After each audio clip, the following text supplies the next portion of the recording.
G'day, welcome to my channel. This time I've got a 2005 Ford Territory with a Barra engine. Now the issue with this one is an ETC light on the dash. I ran the scanner and I got a couple codes relating to the throttle actuator and the throttle position sensor. Checked those both of those items, and yeah, they seem to be okay. I was fortunate enough to have a spare throttle body to do a comparison, and yeah, nothing improved. The car is, or the motor is running very rough at idle. It starts well, but the revs are about 2000 when it starts, and then it just drops down to about 650 RPM, but shakes real bad. So it's got some sort of issue with a leak somewhere in terms of the vacuum side of things. So we did, I did some more investigation, and I thought for a minute there maybe there was something wrong with the booster, but the booster seems to be okay, holding vacuum properly. And I even checked the PC valve, that was all good. There was sort of a leak towards this end of the manifold, and I know that from what I've seen on some of the other channels, these models are common to have issues with cracked inlet manifolds and split gaskets, even split hoses, vacuum hoses. So I kept checking this bugger, and the hoses, they all seemed to be okay. I couldn't hear. The noise was coming from this end of the manifold, and I've taken the air box out so I can put my hands through, but somewhere here, the front section of the manifold, there seems to be just a noise, like an air escaping, but it's not. It's actually, creating vacuum, and it's making this terrible noise. And I would suspect that either it's a cracked manifold or a cracked gasket. So I'm going to start stripping this, and so I know this is not going to be very easy by the looks of it. I mean, I'm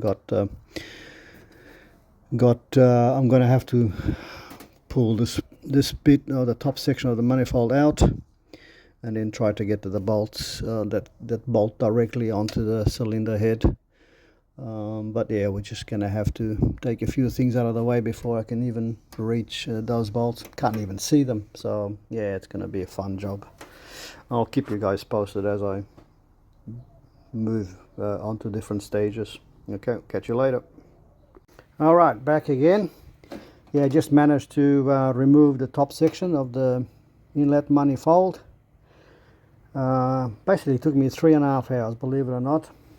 This car is equipped with a LPG system, so I had a swag of little hoses to deal with. There's one little hose on every single cylinder, and they were very hard to get to. In fact, I'm going to replace all those hoses because they don't look too healthy. Where are we? Yeah, this is off cylinder number 1, and already has signs of rubbing against the cylinder head there, and it's coming very close to the inner part. So while I'm at it, new little hoses, I'm gonna buy and replace them all. Okay, so gonna tackle the hardest bit, which is all of the bolts of the inlet there that actually go onto the cylinder head. They're going to be a bit harder, but anyway, just patience and persistence. Nothing else to do here. And yeah, we'll keep you posted, see how we get there. All right, back again. Just want to show you something. As I said before, this car is running on gas, and the little inlet ports, I'll just grab a screwdriver or a little pointer, just show you, like this one is one of them, That's on cylinder 2. It's right behind the bolt, which is there.